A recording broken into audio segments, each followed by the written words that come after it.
अरहंत सिद्ध सुर उपाध्याय साधु सर्व अर्थ के प्रकाशी मांगलिक उपकारी है। तीन को स्वरूप जानी राग ते भई जो भक्ति काय को नमाए स्तुति को उच्चारी है। धन्य धन्य तुम्ही से काज सब आज भयो कर चोरी बारंबार वंदना हमारी है। मंगल कल्याण सुख ऐसो हम चाहते हो मेरी ऐसी दशा जैसी तुम धारी है। हो मेरी ऐसी दशा जैसी तुम धारी है। So today we will be studying about merits and demerits. Merits it's punya and demerits it's pap. Merits is also called virtues and demerits is also called sins. So these are the more popular names, virtues and sins.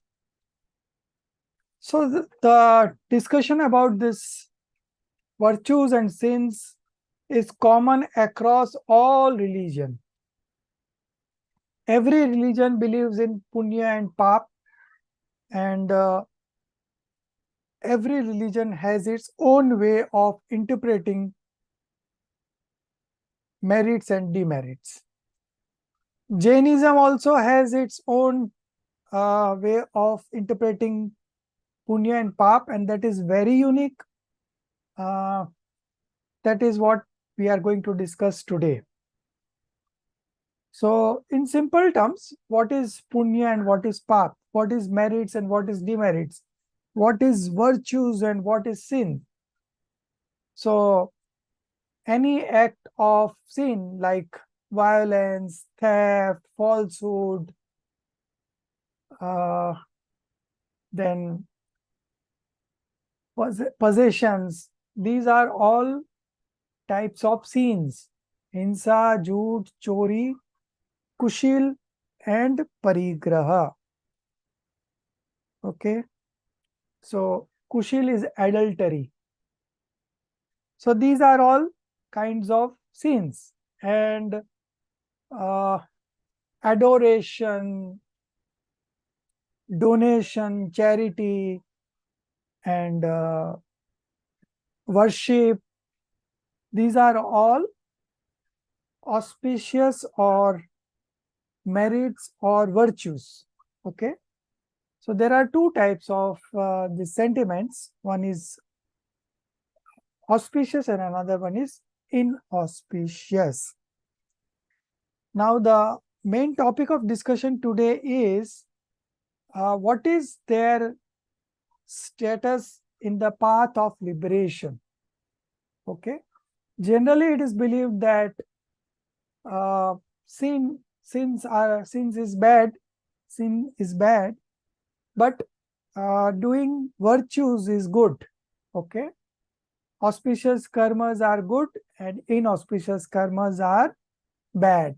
That is the general perception people at large have.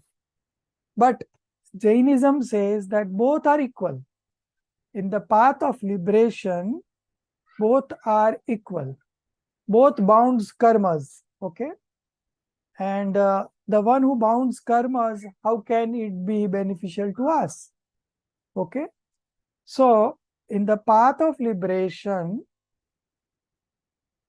merits and demerits both occupies equal position. Okay. So one thing is sure, that even auspicious karmas binds you. So if it binds us, then how it is beneficial to us? So this is one question that we need to think about, and by the end of this chapter, of course, we'll find the right balance and the right perspective of each. In this chapter, the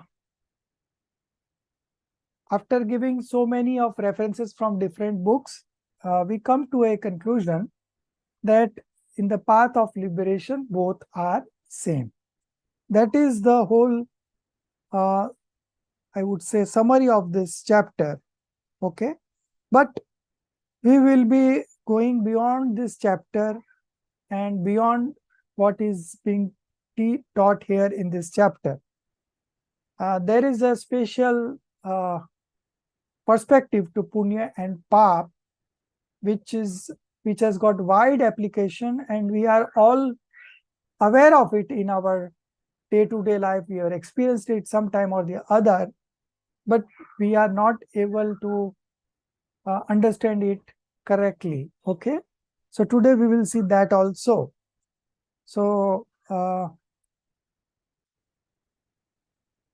first we'll begin with the whatever is given there in this textbook, and there are 9 references given from different books. Of course, the main is Natak Samaisar, from where most of the text is taken up. But otherwise, there are other books also from where the references about punya and pap, the definition of punya and pap is being referred here. Okay, so I will tell you when to put the markings. So we will put it as 9 numbers. Okay, and of course the discussion on Natak Samaisar by Pandit Banaras Das ji is the main discussion in this chapter. So we will first read a few paragraphs, maybe 1, 2, 3, 4 paragraphs we will read, and then I will explain, and then we will move forward. So Aditi ji, you start reading. Yes, sir. The subject of merits and demerits as those of God and soul, bondage and emancipation, this world and the other, has been much talked of in the Indian philosophies. What are merits and demerits, and what place do they occupy in the path of liberation of the soul? The problem here is to discuss these in the context of Jain philosophy. Every period of Jain literature since the days of Acharya Kundkund up to date has taken up this question of merits and demerits and discussed it threadbare. Even today, it is the main subject of discussion. Controversy, however, is not in the definition of merits and demerits. It lies in their position in the path of liberation. Merits and demerits are both impure, internal behavior of the soul.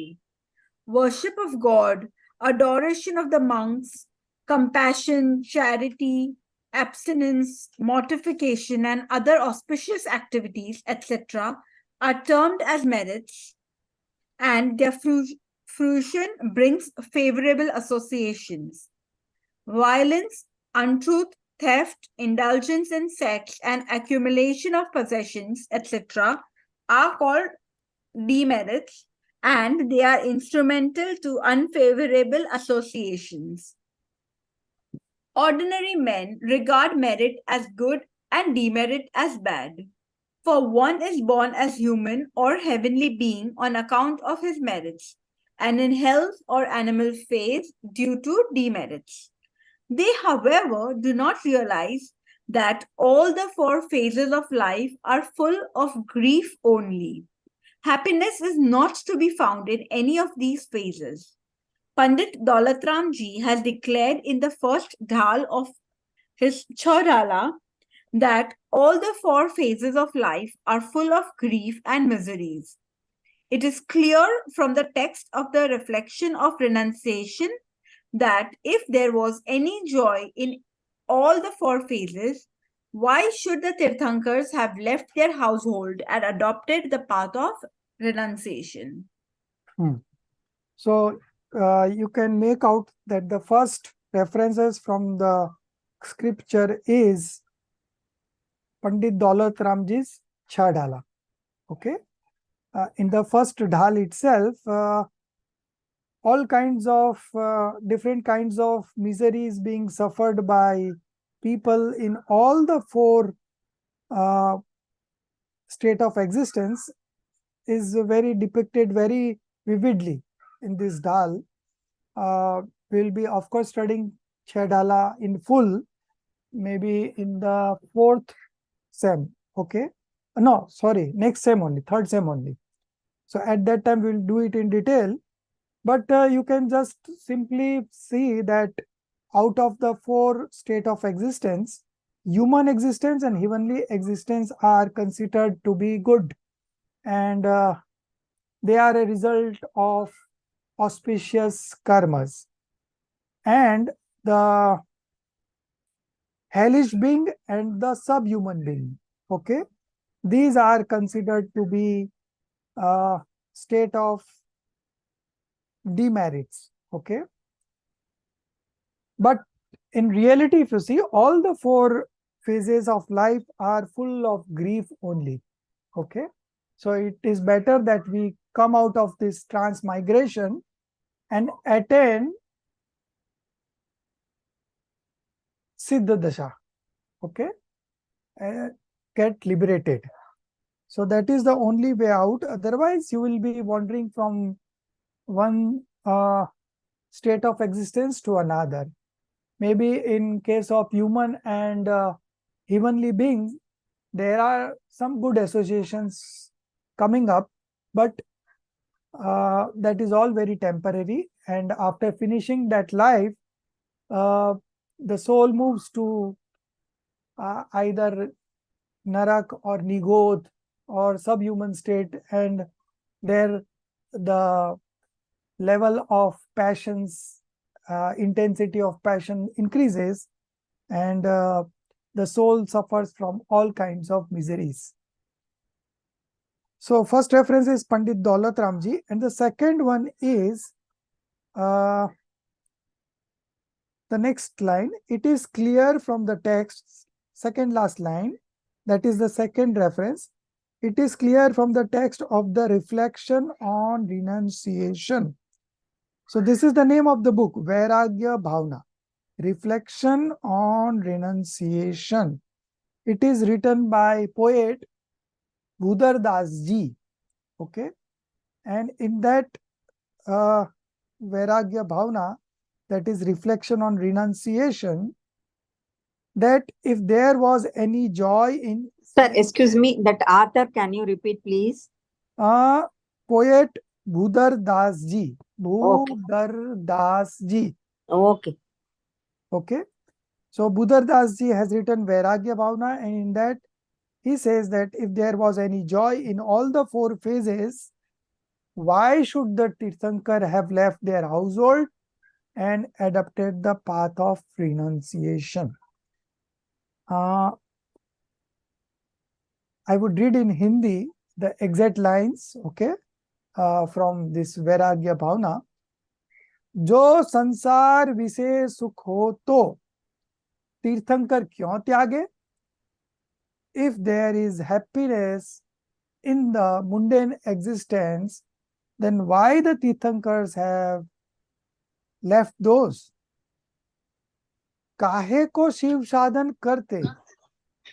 Why they have adopted the path of liberation, okay? Sanjam so anurage. And why have they adopted the path of renunciation? Okay. So even people like Tirthankar, they are also renouncing this. So it reflects clearly that there is no happiness in any of the phases of life. The third reference is from Samaisar by Acharya Kunkund Dev. And there are three verses in that. Verse Gatha number 145, 146 and 147. So the first paragraph is 145, next paragraph is 146, and then the next paragraph is 147, and the next is conclusion. Okay, so I will just read it.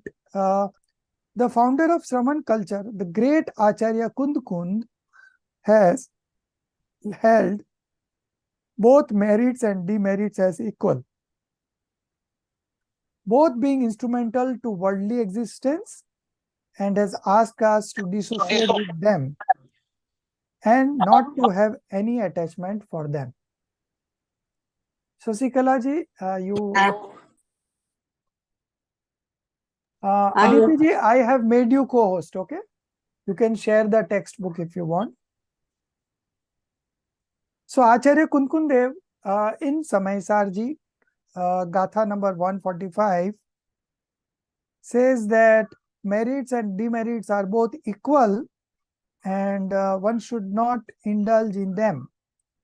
He says demerits are undesirable and merits desirable. This is the belief of ordinary humans. But how can even merits be desirable that push creatures in worldly existence? Okay, so this is about 145 Gatha, where Acharya Kunkun says that merits and demerits are both equal and same, and demerits are undesirable and merits desirable. This is the belief of ordinary humans, not the enlightened humans, but the ordinary humans. But how can even merits be desirable that push creatures in worldly existence? So something that is pushing you into worldly existence, how can that be desirable? Very common sense thing. The next one, 146.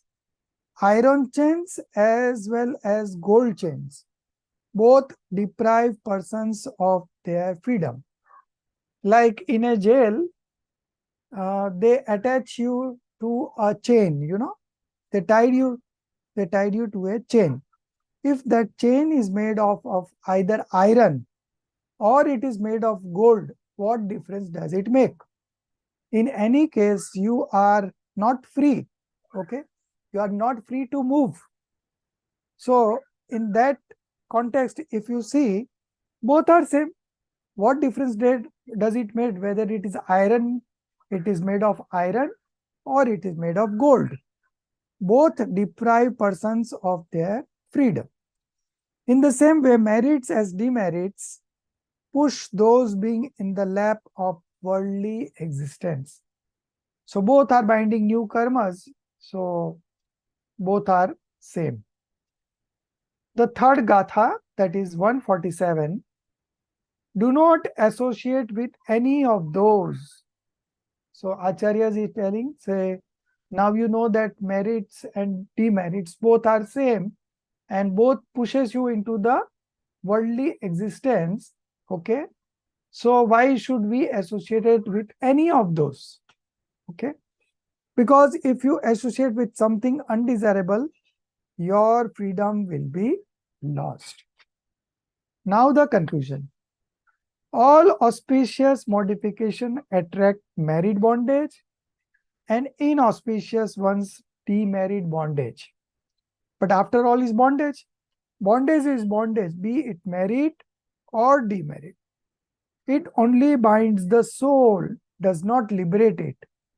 Liberation can be had only in the absence of merits and demerits, with pure detachment.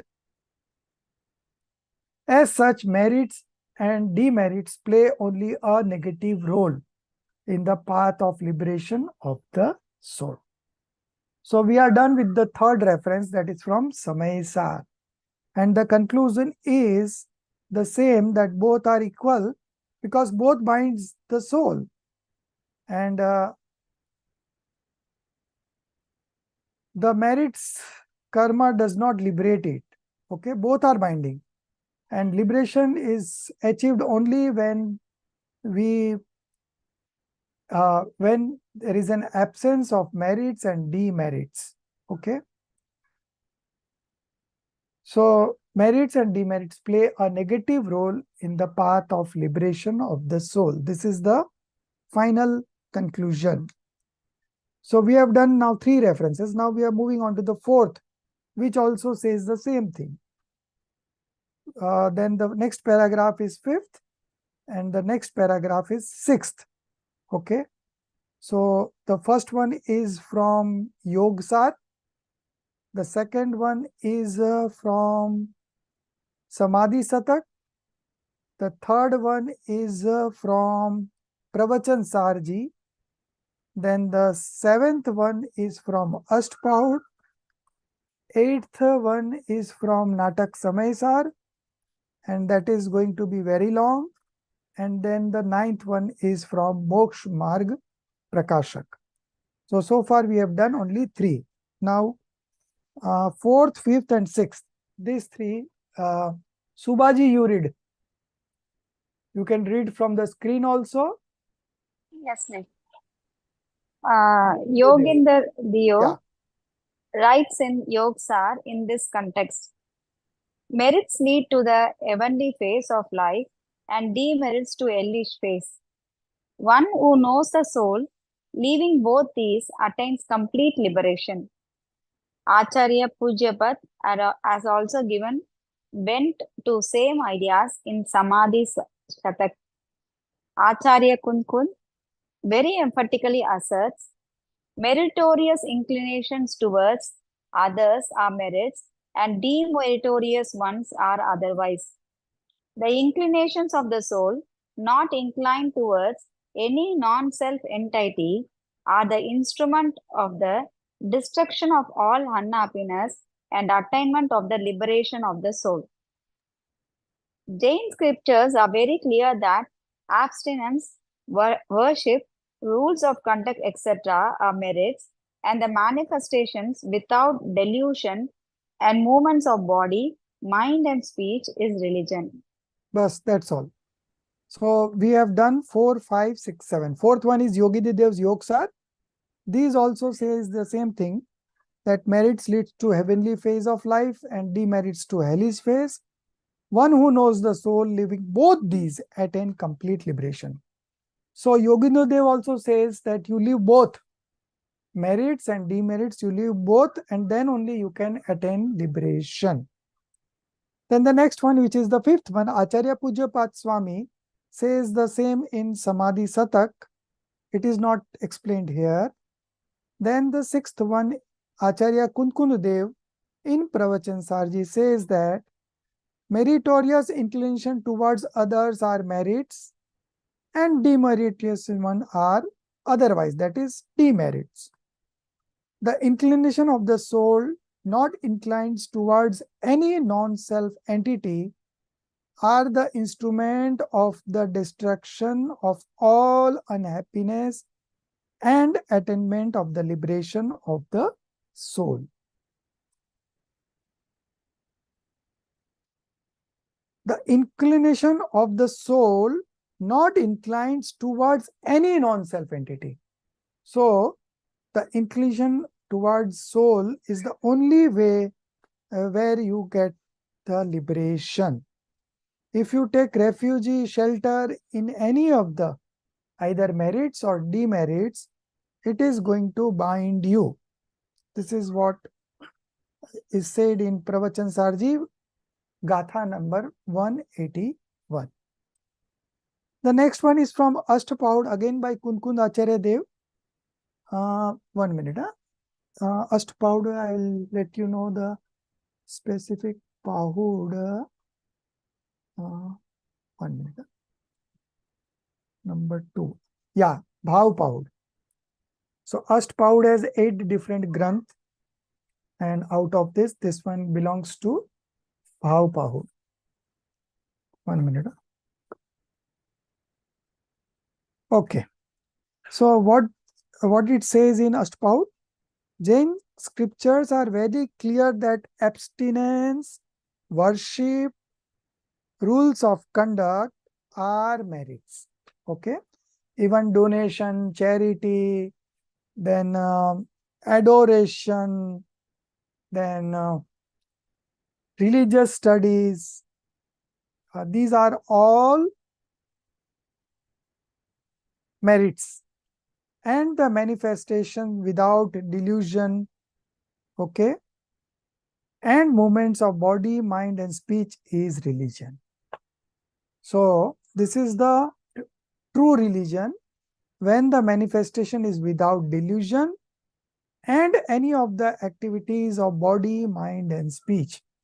Then it is called Shuddhopyog, or it is called religion.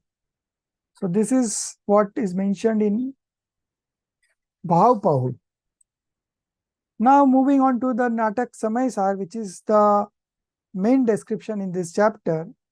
And this has been given in the form of a dialogue between a student and his teacher, okay, disciple and his master. So the student has some queries, doubts, and he gives some logics. And then subsequently the teacher explain him that what logics you have given are not correct. Punya and Pap are both same in the path of considering the path of liberation. So that will be the conclusion. But before that, there will be some arguments and counter arguments, and then there will be the final conclusion. So we will first read the 3-4 paragraphs from Natak Samaysar. Prinalji, you read.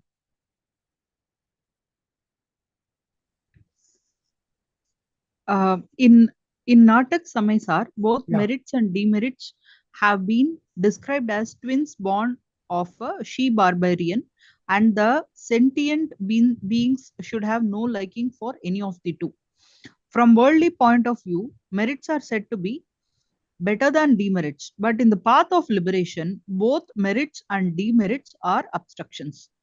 The great poet Banari Das has presented the concepts of merits and demerits in a dialogue form between a teacher and a taught on basis of the commentary of Acharya Amrita Chandra named Atmakhyati on the holy treatise Samyasar by Kund Acharya Dio, and the additional slokas composed by him, which is as follows. A student tells his teacher that merits and demerits are not equal because their causes, tastes, nature, and results are different. Merits appear to be dear, while demerits unwholesome. Passionate manifestation. Jinpriya ji, you stop here. Let me explain this one. Otherwise, we will not understand the whole concept, okay? So, in Natak Samaysar, okay? So, this is Natak Samaysar is being written by Pandit Banarasi Das ji, and he followed the commentary by Acharya Amrit Chandra Dev of Samaysar named Atmakhyati. So, the original text Samaysar is written by Acharya Kunkundev. Then there is a commentary on that by Acharya Amrit Chandra Dev, and there are Kalash also by Acharya Amrit Chandra Dev. And based on that Kalash, Pandey Rajmal ji wrote a commentary on that. And based on that, Banarsi Das ji wrote Samaysar Natak, Natak Samaysar. The name of the script is Natak Samaysar.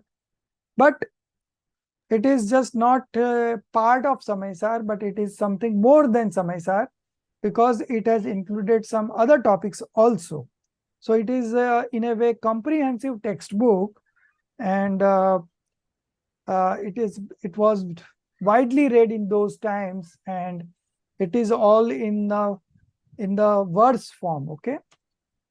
So very popular, and people used to sing in the streets, Jain peoples, So the tune and the simplicity of those words is so good that anybody can understand it easily.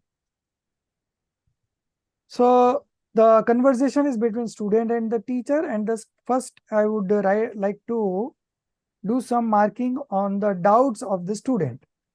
A student tells his teacher that merits and demerits are not equal. First thing, The student is arguing. Okay. This is not the fact. It is the student's argument that merits and demerits are not equal. Why? Now he is giving the logics. Because their causes. Number one. Causes means karan. Then number two, test. Test means ras. Test. Okay. Ras means swad. Then the third one is nature. Nature means swabhav. And fourth one is result. Result is phal. Are different. Okay. So merits and demerits are not equal because causes, tests, nature and results are different. This is the argument given by students. Merits appear to be dear while demerits unwholesome. Now, the 4 points. He will explain the 4 points why it is equal. So, the next paragraph, the explanation is there. And then, after listening to the students' doubt, teacher answers. Okay. So, we will read both the paragraphs and you have to see the correspondence between the two. Before that, there is a correction here. The third paragraph from the top.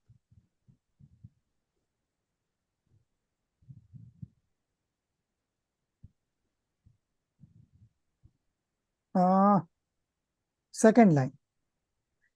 The great poet Banasdas has presented the concepts of merits and demerits in a dialogue form between a teacher and a student. So student is missing. Taught on the basis of the commentary of Acharya Amrit Chandra Dev. Okay. So now somebody would read from this the student's explanation and then the teacher's explanation. And I would suggest you to make a chart on this. So on first column, you have to write the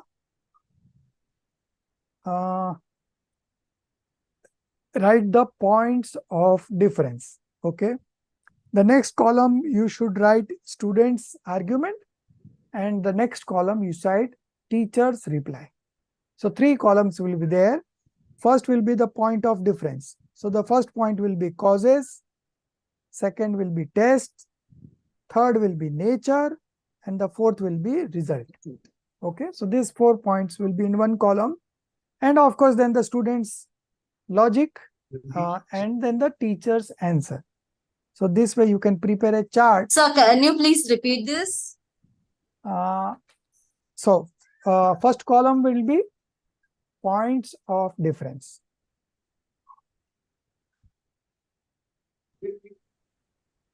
Okay. Second will be student's argument.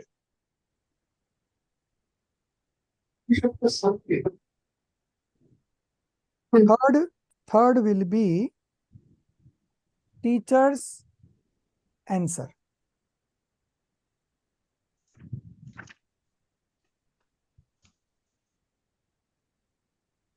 So now you read these 2 paragraphs. Jinali ji, you will understand also. And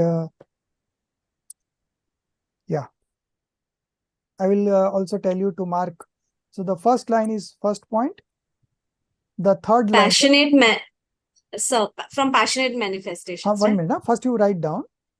The first line is point number 1. Then the third line, the fruition of demerit is point number 2. Then 3 lines later, demerit manifestation is number 3. And after 2 lines, it starts in the middle. Demerits lead to unpleasant phases. This is the 4th point. Okay. So these are 4 arguments. And the teacher's answer. In answer, the teacher tells, that is number 1. Then 2 and 3 are missing here. Okay. Then the third line, good and bad phases of life. That is number 4. Okay. So now 2 and 3, you can write it down below the page. Number 2 first. Bitter and sweet taste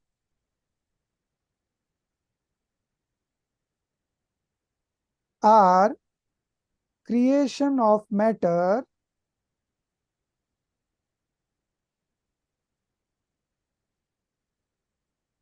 therefore they are equal.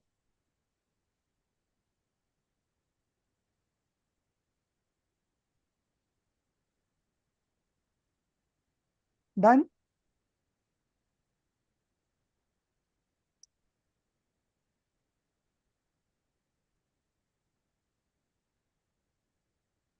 And the third point, sir?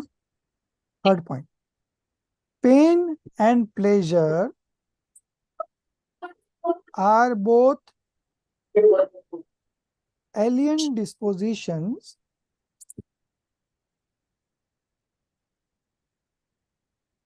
or toxic emotions, alien dispositions or toxic emotions, therefore they are equal.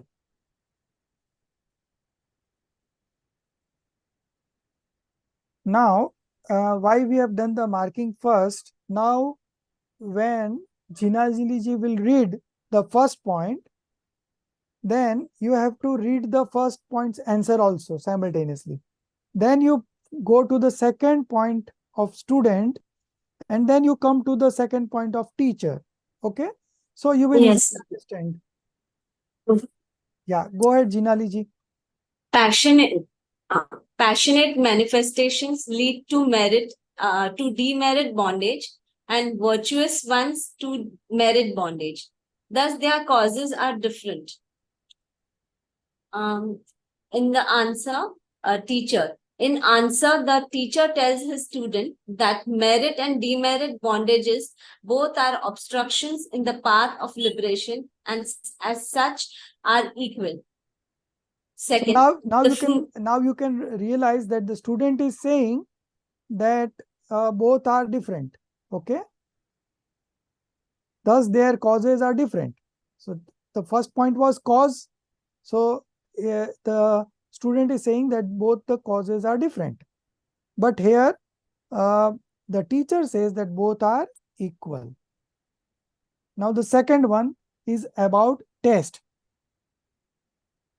The fruition of demerit results in unhappiness, whose taste is bitter, and the fruition of merit results in happiness, whose taste is sweet.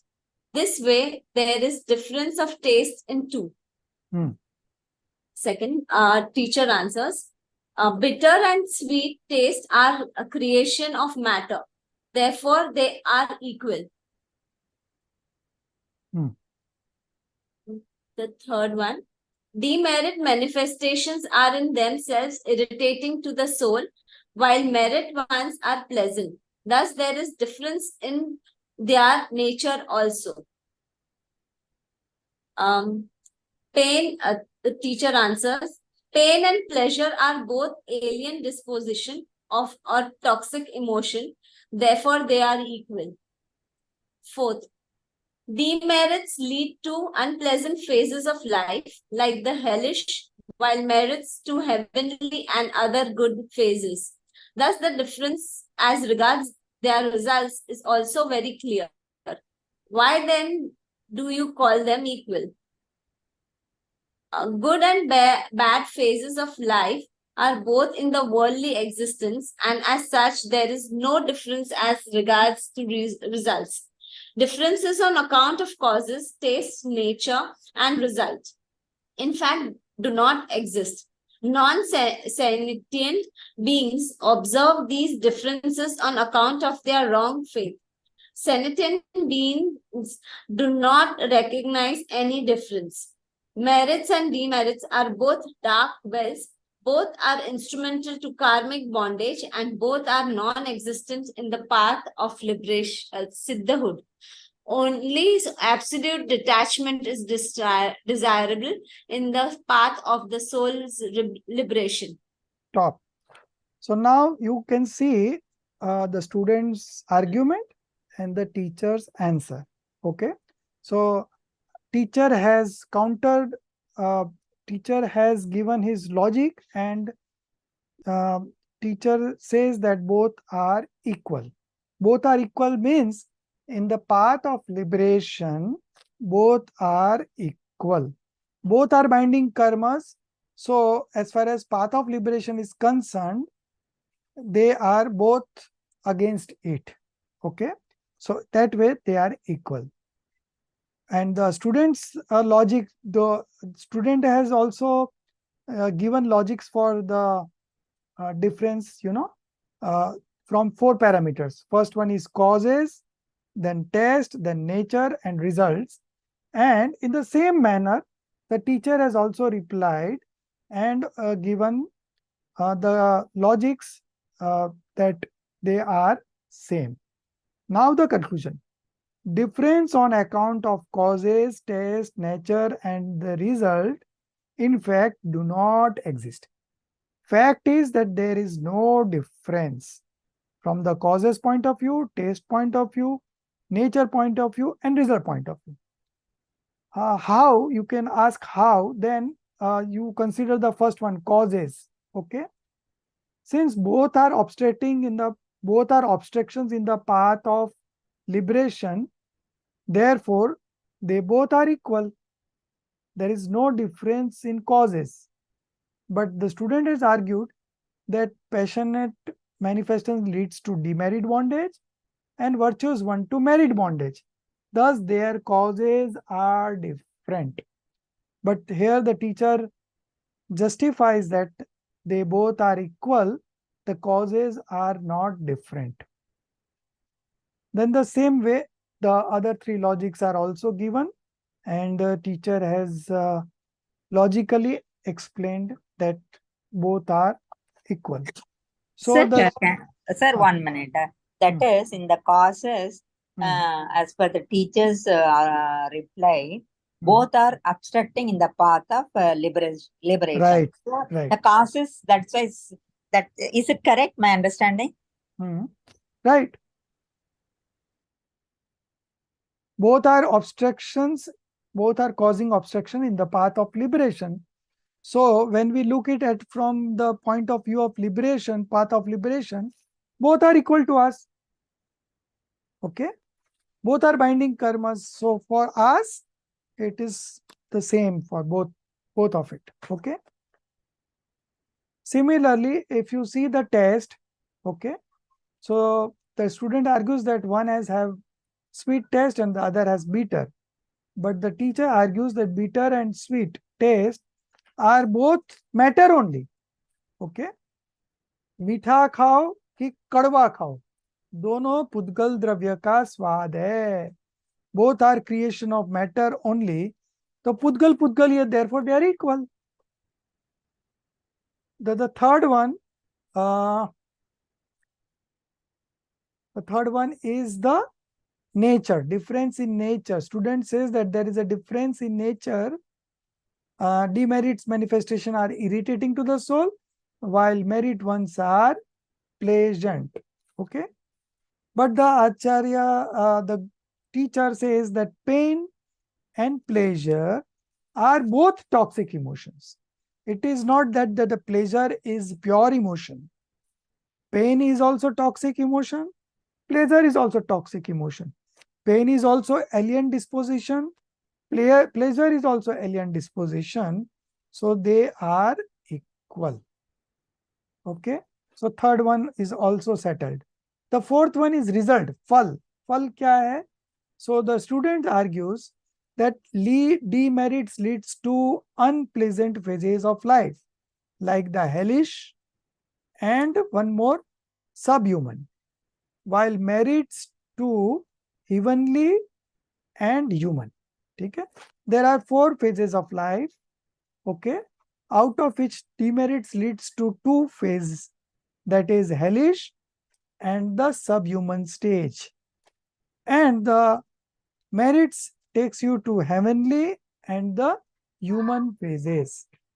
Thus, the difference as regards their result is also very clear. Okay. So the student's argument is logical in a way. You can see he has given his perfect logic that demerits leads to unpleasant phases of life. So very true. And merits leads to the heavenly and other good phases of life. That is also true. But the teacher is saying that all the 4 phases of life are mundane existence only. And all the 4 have some kind of miseries or the other. Not a single phase is able to bring happiness to the soul. Okay? The soul is suffering in all the 4 phases of life. That is why moving out of these 4 phases of life and attaining godhood or moksha or siddhood is the only solution. Okay? Now, everyone is clear? Or if anybody has question, you can still ask me right now. So there is no difference. In fact, there is no difference. Non-sentient. Non-sentient means ignorant soul, agyani. Beings observe these differences on account of their wrong faith. So these non-sentient beings, because of their ignorance, they observe these differences, okay, on account of their wrong faith. Now the sentient beings or the enlightened soul do not recognize any difference. They feel that both are the same, both are equal, both are binding karmas, both are increasing your mundane existence. So how can one be good and the other can be bad? Both are bad in the path of liberation. Both are bad from the point of view of the path of liberation, because both are binding karmas. Nobody is releasing any karmas, okay? Both are binding karmas. Pap is intense passion. Punya is mild passion. But both are passions. And passions is harmful to the soul. Both kind of passions, whether it is merit or demerit. So merits and demerits are both dark wells. So if you fall in a dark well, okay, you are going to be either dead or injured. Okay. Similarly, merits and demerits are both dark wells. If you indulge in merits, you will also be binding karmas. If you indulge in demerits, you will also be binding karmas. So both are instrumental to karmic bondage, and both are non-existent in the path of liberation or siddhahood. Sir, Yeah. sir, question, sir. Ah. Sir, in Prathama New Yoga, do we have like stories where, because good karmas will lead us to like better life, like better birth. So like say in human birth, or like, we can be born as a dev. Right. But sir, if we do bad karma, then we might go to like, Nigo Tiryansh. Like, that is true. That is true. But we are talking from the perspective of the path of liberation. What is their stand? What is their status in the path of liberation? That is the main part of this chapter that is being discussed. We are not discussing whether heavenly beings and human beings are better than hellish beings and subhuman beings, right? We are not discussing that. We are discussing that in the path of liberation, does the auspicious karmas help? No, it doesn't help. It also binds karma. Okay. So as far as path of liberation is concerned, both are equal. And this is very important topic in the sense that people have been believing from time immortal that auspicious or the merits karmas are good and demerits are bad. In fact, many religion considers punya as dharma, merits as religion. Okay, so that's why Acharya have to bring this logic that merits and demerits are both equal. Both are equal from the point of view of path of liberation. Okay, not a single one helps in the path of liberation. It is not like that if you do merits, then you will achieve liberation someday. It is not that. Okay, so this is logic. Now we'll coming to the later on what you are, the question that you have raised. We will have some discussion on that, which is not a part of this chapter. But anyway, we will understand it from all angles. Okay, so maybe today, if we cannot finish, we'll do it tomorrow.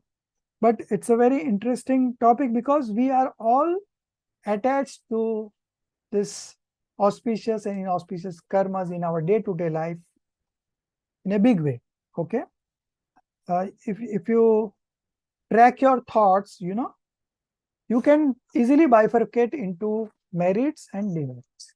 Either it is punya, either you are helping somebody, or you are doing wrong things to somebody. Okay, you are thinking of doing bad things, or you are thinking to cause harm to somebody. Okay, so there are three types of sentiments. One is merits, the other is demerits, and the third one is pure sentiment. So pure sentiment is religion, and these two are impure. Whether it is merit or demerit, both falls into the category of impure sentiments, and both are binding new karmas, and that's why they are equal in the path of liberation. Just now, there wasn't this example, no? If I am putting up you in jail, whether I put you in a iron cage or in a golden cage, what difference does it make? You are anyways in jail. You are not free. Okay, you have to stay in that boundary only. So it doesn't matter whether it is iron cage or it is a golden cage. You are not free there. Okay. Sir, I thought when you say you explained whether it is iron chain or gold chain, but I thought they also meant that gold chain is a merit. So whether you are felicitated, whether you are adored, or you are the king, so that is that golden part, or you are in an iron chain. No, both ways. This is a chain of the jail. Okay. Where the criminals are kept. So if that criminal is kept in iron cage or in the golden cage, what difference does it make? Got it. In any case, he is there, not free. Okay. So this was the explanation between the teacher and the student. Okay. So the main part is over. Now there are some further things. This is now the 7th verse. Okay, the first one was verse number 4, then 4,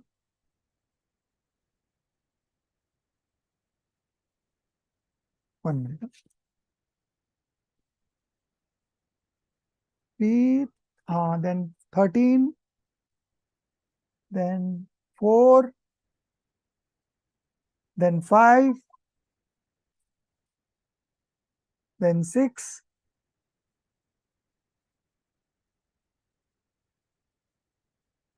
okay. So all these are covered. Now we move to the 7th one now. Now this paragraph, out of rules of conduct, from there 7th, and the next paragraph is 8th. Okay. So these are the 8, and then there are 2 others coming up. So first we read the 7th one and the 8th one, and then we will read the teacher's argument also, teacher's answer also. Okay. So, Prinal ji, Tolia ji, you were reading, then in between Jin Priya ji started. So now again you read. No problem, sir. Sure. Yeah. Out of the rules of conduct, penance, abstinence, charity, worship, etc., on the one hand, and absence of all these on the other, some are meritorious, while others are demerits. But if we go to the heart of the matter, both kinds of karmas are diseases. The Supreme Lord Jinendra has described the process of bondage like that. Merits and demerits both are bondage and causes of bondage. As such, the religion for the welfare of the soul disregards all the merits and demerits without any distinction. Perfect detachment alone can take the soul to its destination, where there are no attachments and aversions. Only pure operation of the consciousness prevails, without merit or demerit operations. Hearing this, the student argues before the teacher as follows. You have described merits and demerits, both showing them equal. I have that way developed a doubt in my mind. Those who are following the path of the soul's liberation, that is, followers in the fourth, fifth, and sixth scales of development, cannot do without some support. They need the adherence to rules of conduct, abstinence, compassion, charity, meditation, and worship rituals to occupy their minds.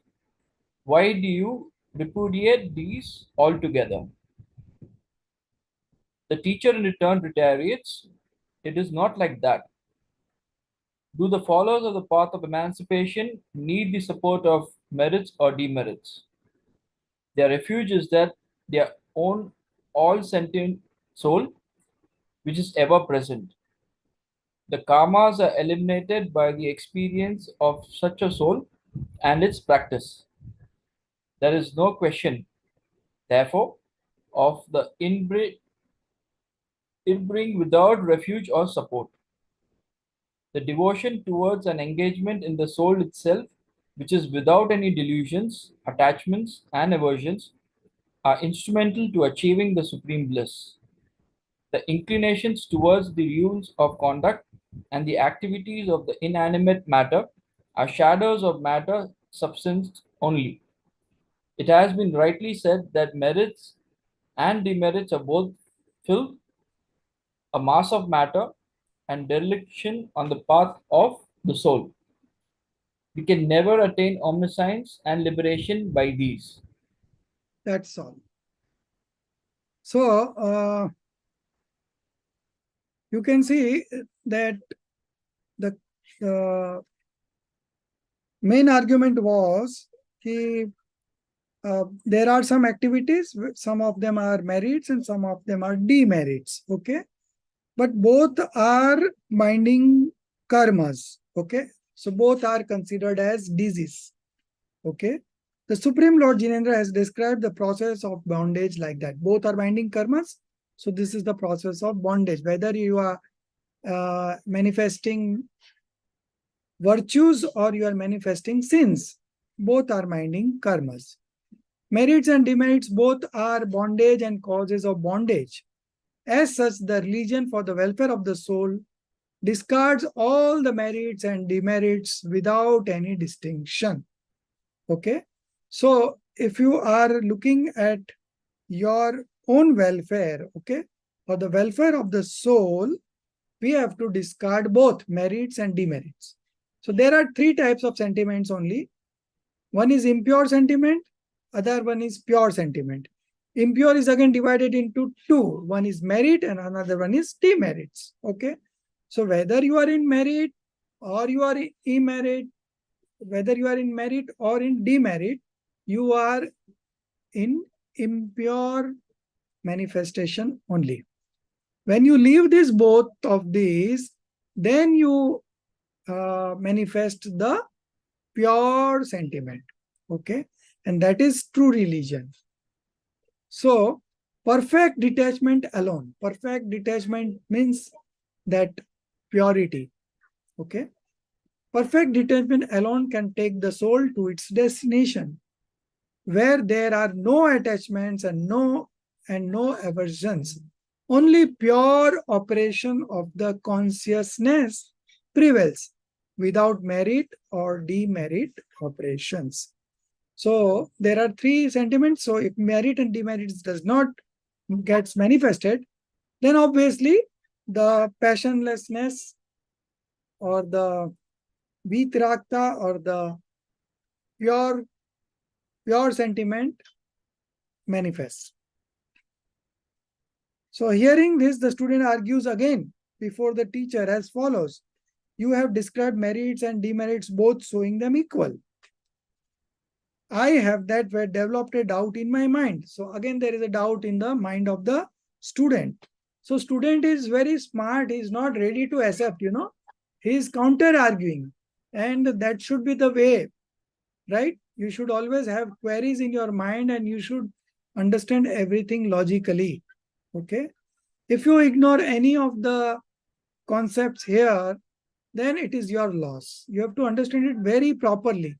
And once you understand it, you are going to enjoy it for the rest of your life, not this life, but up to the liberation.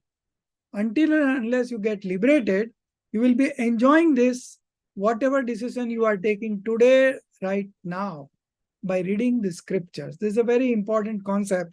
So we are going slow also. And in between, if you have any queries, you are always welcome to ask. So now the students again have a doubt. What is that doubt? You have described merits and demerits, both showing them equal. I have that way developed a doubt in my mind. Take it just, okay, yeah, correct.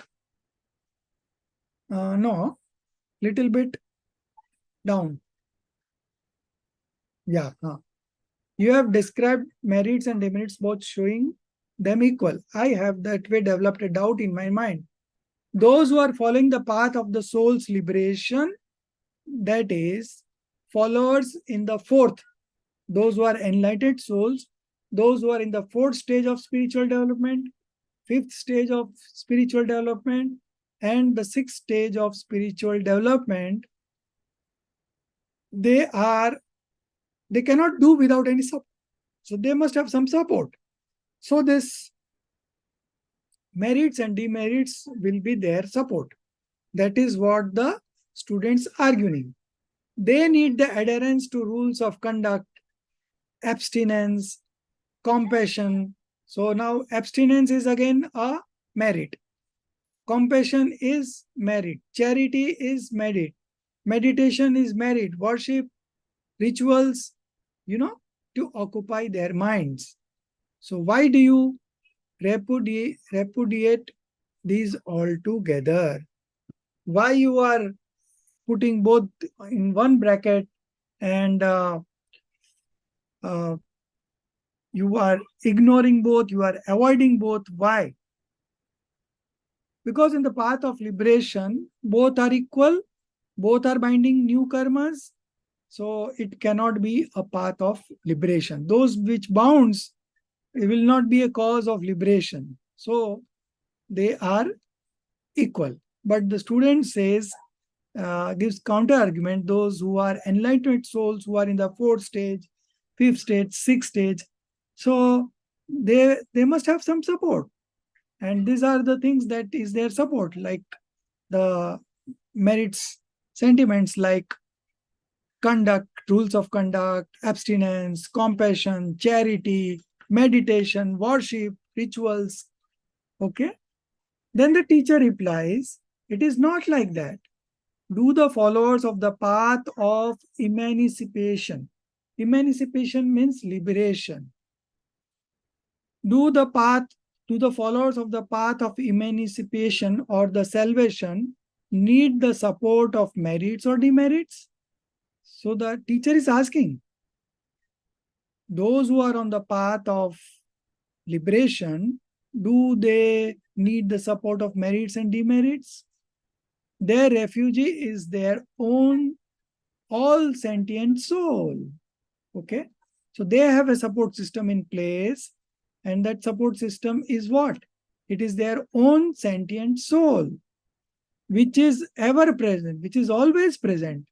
Every moment, all the souls in this universe, whether they are enlightened one or they are ignorant one, all the souls in their every modification, okay, can connect to their soul, can connect to their own substance if they want.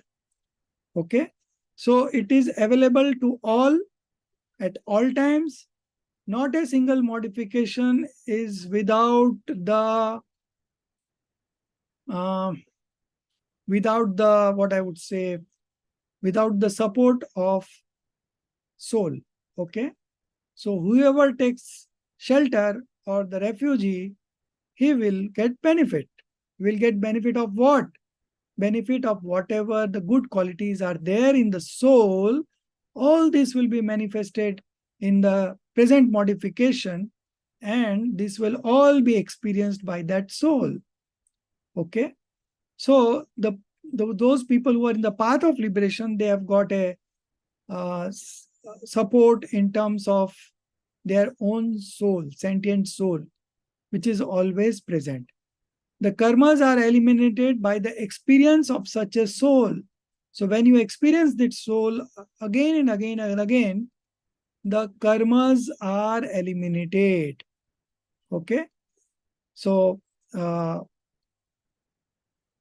karmas are a different substance and the soul is a different substance, but both are doing their own work independently of one another. Only this is a coincidence. Okay. Here the karmas get eliminated on its own, and here the soul is practicing self-realization. There is no question, therefore, of the not, it is a printing mistake again, typo, of their being. Okay. Of their being without refugee or support. There is no question. They have a support. The devotion towards an engagement in the soul itself. Okay. The devotion to the soul and the engagement in the soul itself, which is without any delusions, attachments, and aversions, are instrumental cause, nimit, to achieving the supreme bliss. Okay, so they have a support, and that support is their soul itself. And whoever takes the support of his soul, they are bound to experience supreme bliss. And their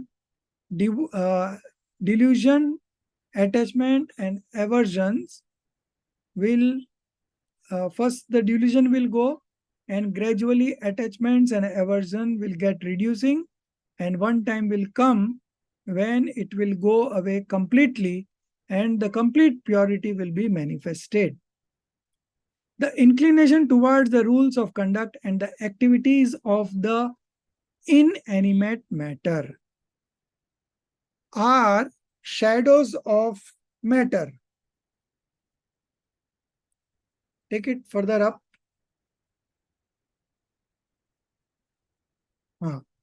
The inclination towards the rules of conduct and the activities of the inanimate matter, okay, are shadows of matter substance only. It has been rightly said that the merits and demerits are both filth. Okay. Filth, mal, kachra. A mass of matter. Both are pudgal dravya. And dereliction on the path of the soul. Dereliction means vibhav. Okay. Alien disposition. Okay. So both are dereliction on the path of the soul. We can never attain omniscience and liberation by these. Okay. So we should avoid these merits and demerits at any cost and manifest pure sentiment, and that is only the religion, and that is only the path of liberation. So now the last one argument is coming up, but I have not seen the time. We are over. Time is over. So we'll continue this tomorrow. There is little bit of left only. And after that, I would to explain you some other concepts on merits and demerits, which are not given in this book, so that we will have a complete picture of merits and demerits. This is a partial picture. And the question was already there. Somebody asked also. So we'll come to that question. That is the another part of this merits and demerits, which is not discussed here. Okay. Here it is only one point is given, that in the path of liberation, what is their status? So the answer given by the teacher is that in the path of liberation, both are equal. Both are bounding karmas, and not a single one is helping in dissociation of karmas. Both are binding. So how can they be helpful to the soul? So both are equal and both are worth renouncing. Okay. And that we will study about it further tomorrow. I'm sorry I didn't, I got busy in the concept of this, so I forgot to see the time. Okay. So you just, you more or less, we have completed the chapter. So you just read the whole chapter once again. And if you read it once, you will understand it better. Okay. निज निधि निज में बताई, यह अनंत उपकार है, उसके लिए जिन वाणी माँ को वंदना सत बार है, उसके लिए जिन वाणी माँ को वंदना सत बार है। 9 बार नौकार मंत्र गिनेंगे। जय जिनेंद्र।